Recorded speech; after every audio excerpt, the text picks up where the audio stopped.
Hey everyone, Zach with Northwest Fly Fishing Outfitters here again. Today I'm going to show you how to tie a green drake pattern that I like a lot. Used it a lot back home. It's kind of a cripple merger style. We'll get into that a little bit more as we get going, but let's get to it.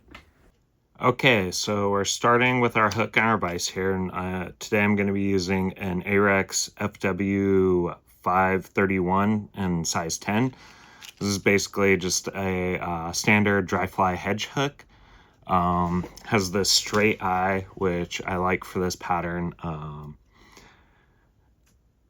guess you could use a down eye if you wanted, but these are the hooks, the hook style that I like for this fly a lot. Been tying it for a few seasons now. Gonna do it a little bit differently today. Like I say in a lot of my videos, there's always going to be some slight variation in size and color depending on where you're at, basically. So with that, I got my thread started about halfway down the shank. I'm just going to work it back. I don't want to go too far back on this. So right there is probably good. Don't really want to go too far down that bend. But then I'm going to tie in my trailing like shuck here, kind of like a tail, I guess. But I'll be using the Sparkle Emerger yarn and size or color brown, I guess.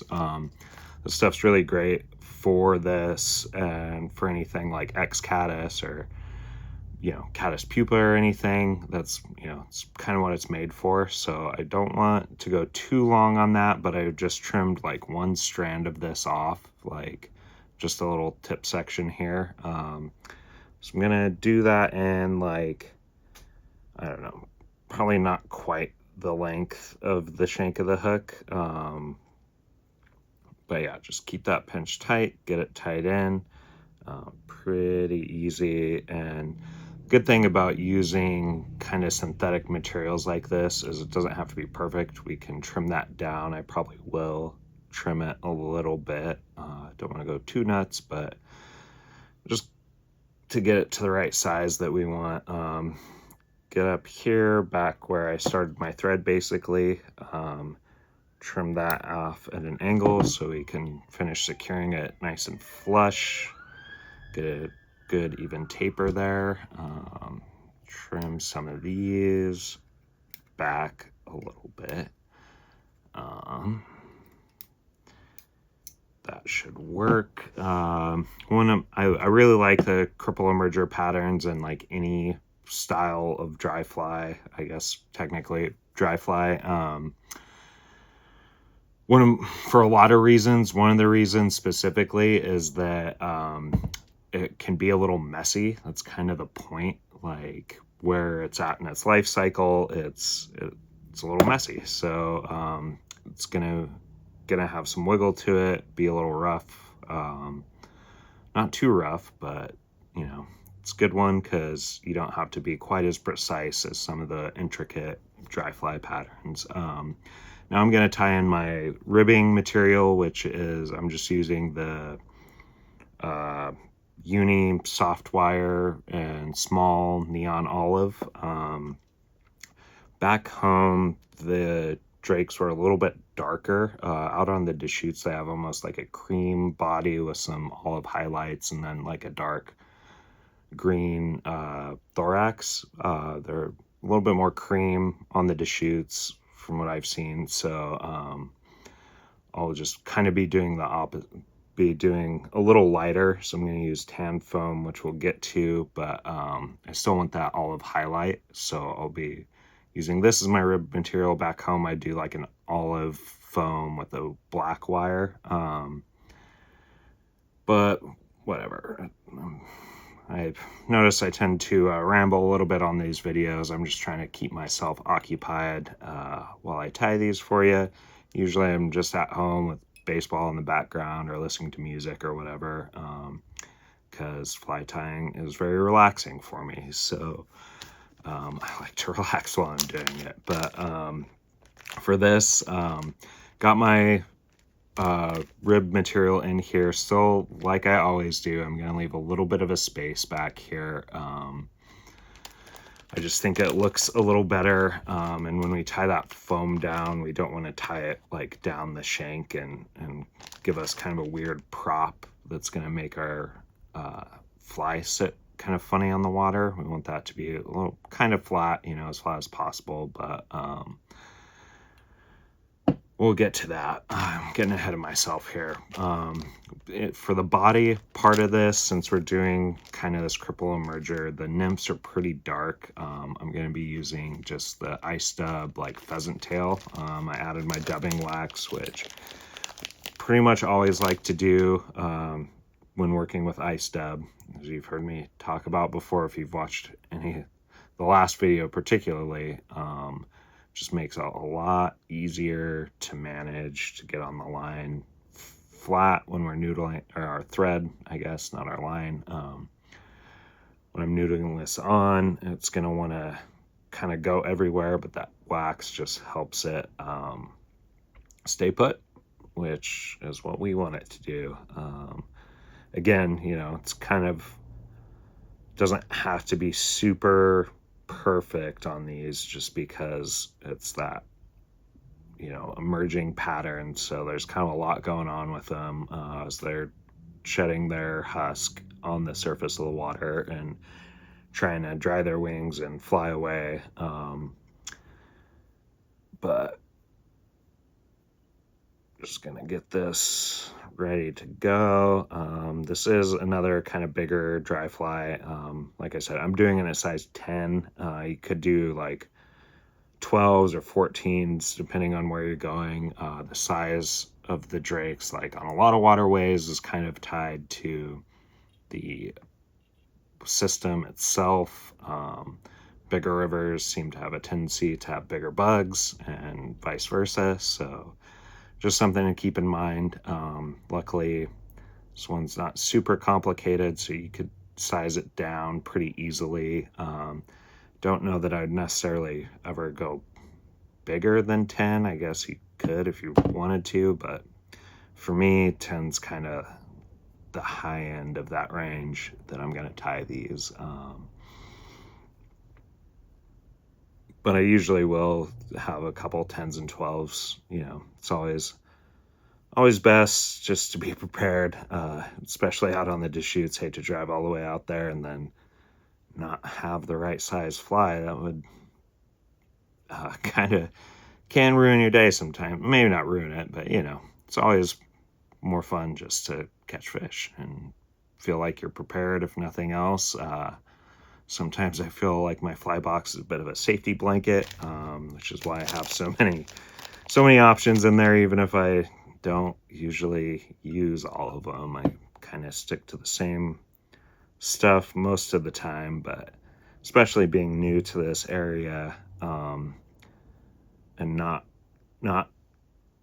being super confident, I guess it hasn't really mattered too much, I guess, but just for my own mental well-being, I always like to be prepared. So got this on. Probably not going to go too much past this. Just want to get that there. All right, that looks pretty good. So now I'm going to do my foam body over the top. I just use this for a little bit of extra floating power. I'm just using, you know, the regular old hairline tan 2mm thin foam. You know, same thing you're going to pretty much use for chubbies or whatever. But I've already cut it about 1/8 inch of a strip. I usually will take one of the sheets out and just kind of try to cut it up as evenly as possible in these strips, going like horizontal, hamburger wise, I guess. But yeah, I'm just gonna tie this in. I like to kind of trim the end where I'm gonna tie it a little bit, just so it's a little less bulky on the hook. it's not going to take up quite as much space that way. So just get that tied in on the top, nice and secure. It's going to want to spin a little bit. That doesn't really matter to me. Get that on there, and then just going to pull that back. And at this part, you could do like a little Zappa gap there or something if you wanted, just to make it a little bit more secure, but I don't have my Zappa gap out, so I'm not going to do that. But then I just want to kind of wrap this in even spaces to kind of give it a little bit of that segmentation. And like I said, they do have on the Deschutes, they're a little bit more of a cream color, so hopefully this helps do a decent impression of that. This also, like, a lot of my flies are pretty impressionistic. I'm not going like super realistic, so I'm just kind of trying to get the general shape and size and color elements into a fly. Like I said, I don't necessarily need it to be perfectly anatomically correct, however you say that. I have not had enough coffee this morning, clearly. And then I do it like this because I feel like it's easier than trying to cut like the perfect size. Then once I have this on, I can just kind of cut how I want it and trim the back. I guess I could probably do this at the end too. That might make a little more sense, but I already got started, so I'm just gonna roll with it. And I want that to be a little bit oblong, kind of rounded. Don't necessarily want it to come to like a super point or anything. And again, it's just adding a little extra floating buoyancy, I guess, to it. So I think that looks fine right there. Now I'm just gonna kind of build a nice little even taper underbody here. Now I'm gonna do my post. This is kind of like a parapost style. You could, I guess, do like a split wing with the same thing and do like a traditional hackle, but I like to do the posting just because of how it rides in the water. So I'm gonna sit a little lower and kind of give it more of that emerger style as opposed to adult. But for this, I'm just using polypropylene yarn in the light gray. I use this stuff a lot. I don't know, I just like the way the gray looks. White's great, it's easier to see, but luckily these flies are pretty big, so you could do like half and half white and gray, but the drakes do have pretty dark wings, so that's why I like to use the light gray on these.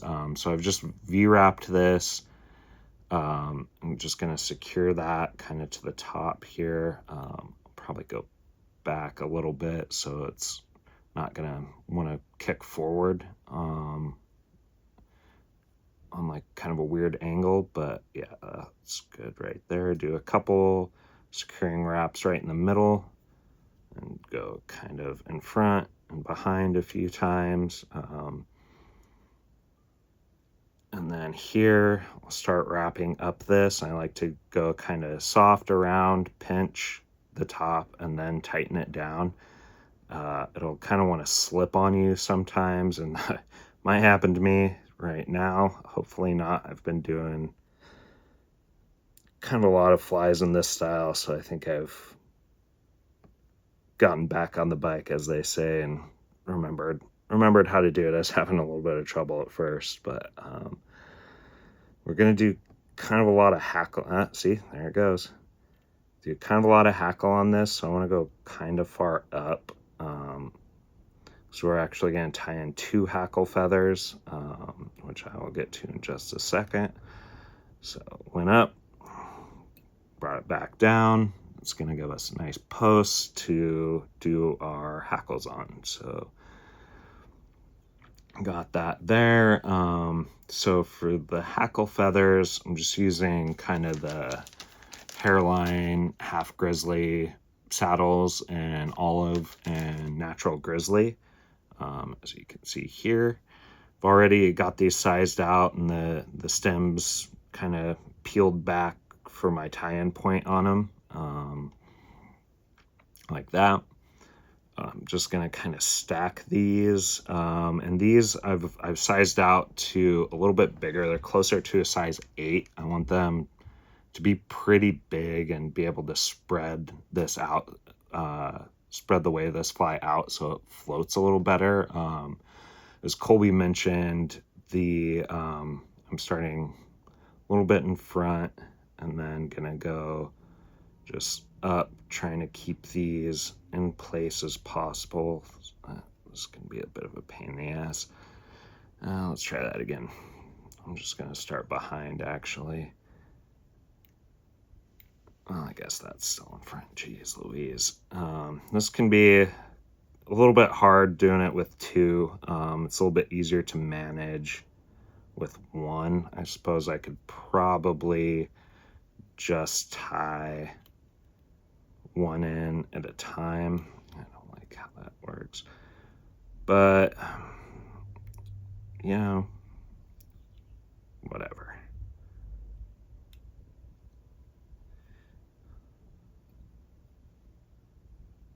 There we go. That's gonna work a lot better. So I got those tied in. Gonna go bring them back, bring my thread back down.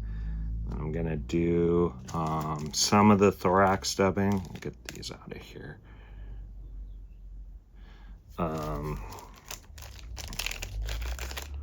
For now, for this, I'm using Ice Dub Peacock. Like I said, they have pretty distinctly darker thorax than the abdomen part typically. Even the ones, you know, that I mentioned back home that were a little darker, even their thorax had a little bit more of that cream in it, or their abdomen, and then the thorax was like pretty dark. So kind of like on that salmon fly video that I did a couple weeks ago, I always just like to have a little bit of that color contrast in there. I think it just makes it pop a little bit more. Probably one of those things that I might care about more than the fish, but you know, as I always say, I'm doing this more for myself anyways most of the time. So got that. Don't need like a ton. Probably could use a little bit more dubbing wax. The Peacock is a little bit coarser and more brittle than that pheasant tail, so it can be a little bit more difficult to work with, I guess. But with that said, it also like breaks up a little easier. So a lot of times with ice dub, I'm gonna add a little bit more here so I can show you, is I get some of the stuff that's like a little longer, and feathers are all in the way, kind of a little bit more unruly like that. I'll kind of break it apart with my fingers a little bit before I noodle it on, and that just helps manage that, make it a little easier to go on your thread. So just one of those tricks that you kind of pick up over time. I'm sure not the first to do it, probably not the first you've heard talk about doing that, but if so, welcome to the party, because that is the best way to deal with ice dub for stuff like this. So just gonna build that, and I don't want to go all the way up to the eye. I'm just gonna kind of like do figure 8 wraps around that post, and then I can add a little bit more dubbing after I finish my hackle here. But got my hackle. Now I'm just gonna go, you know, just go around like you would on any. Some of these are gonna want to stick out a little crazy. That's fine. That's 2. Kind of pull it tight and keep these in line. You can see I have the olive tied on the bottom and grizzly on top, so I'm gonna kind of want to keep that same setup as I'm going through, and just keep them tight together and go around. I don't know, what was that, like 6 times or so. Oh shit, see, don't do that. Be mindful when you're doing that. I shouldn't have done that. So now I'm back to the drawing board. You know, sometimes my videos go a little long. You'll see me mess up a bit. That's somewhat intentional. I'm not intentionally screwing it up, but it's just distracting myself by talking too much. But that's kind of part of fly tying. You know, you see a lot of stuff. This isn't really short form for like Instagram, or not really trying to be an influencer or anything like that. You know, you'll see a lot of stuff online. People just like whip out these beautiful flies real quick. They'll kind of do like fast forward through some of the boring parts, like the dubbing or maybe even this part. And I think it just gives a little bit of an unrealistic view of what fly tying is most of the time, for most of us anyways. It's a little sloppy because I've been doing this for a long time and I still will screw it up sometimes, you know, and that's just like life. That's kind of part of it, and you just have to be able to not get frustrated and move on from that. And that's gonna help make your flying tying in general better and just more enjoyable. So just, you know, keep that in mind. Nobody's perfect, even though we try to be. So I got that tied in, yeah, wrapped around, I don't know, like I said, like 6, 7 times, whatever, enough to cover that post and give you kind of a good amount of hackle on that to help keep this floating.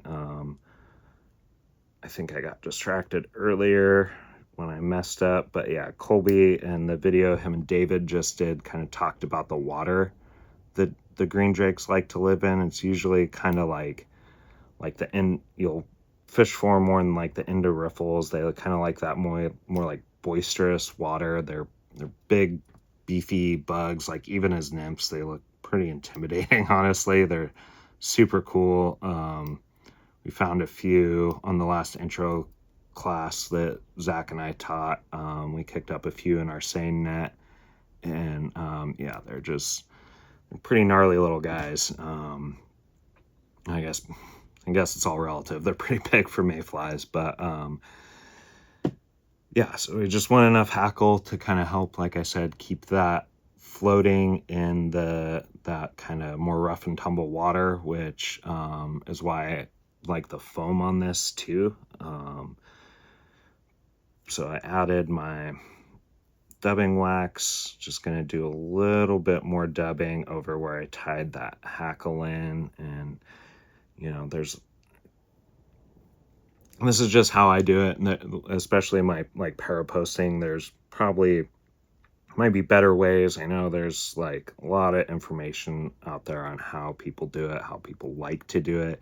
At the end of the day, there's no real like hard and fast rules on that. I need to back some of that off. It's just whatever works for you to get that secured in and look how you want. Like that's the right way. Just making it work, you know. There are, you know, specific techniques and stuff that can help with that, but I usually tie it down in front, which you can see can cause some issues getting some hackle over your eye, which we don't want, but I think that is good right there. And then I'm just gonna whip finish this and we will be pretty much done. Just need to trim some stuff. So when I'm whip finishing these, it can be a little hard with this. So I just like to use my opposite hand, my left hand here, to kind of pull that hackle back so I can get some clean wraps without trapping any of those fibers. Always do at least 2.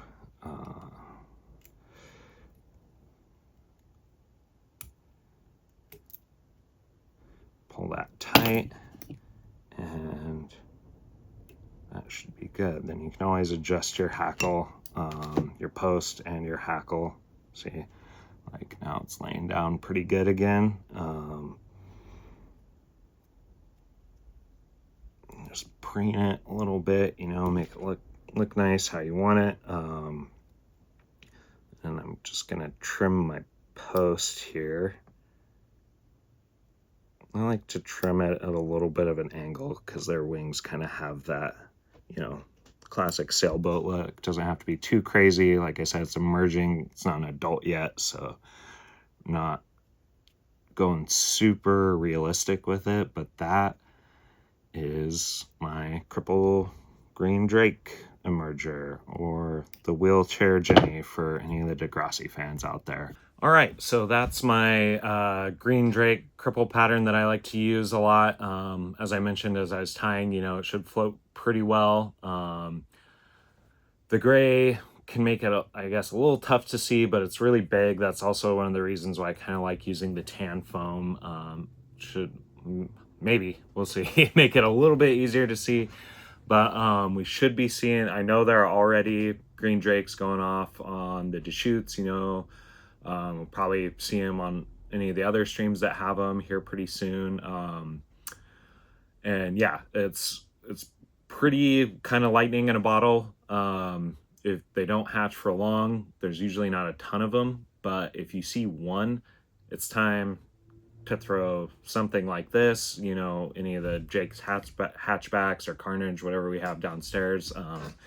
Any of those patterns, they must be like the filet mignon, I think is the term that the other guys used in the video of mayflies, because I've absolutely seen fish chase these like across rivers. So if there's one around, there's gonna be more. The fish are gonna get keyed in on them for as long as they're around. So it's always good to have a couple of these in your box this time of year, you know, whatever pattern. This is just the one I like. And yeah, it's pretty easy to tie, fun to fish, fun to catch fish on them. Obviously, it's fun to do that on anything, but well, most things. But yeah, we should have all this stuff here in the store. If you have any questions about this or any other patterns that you're tying, bring them by, show us what you're doing. We love to see it, me especially. Love trout flies, obviously. So hope to see you soon. Thanks for watching.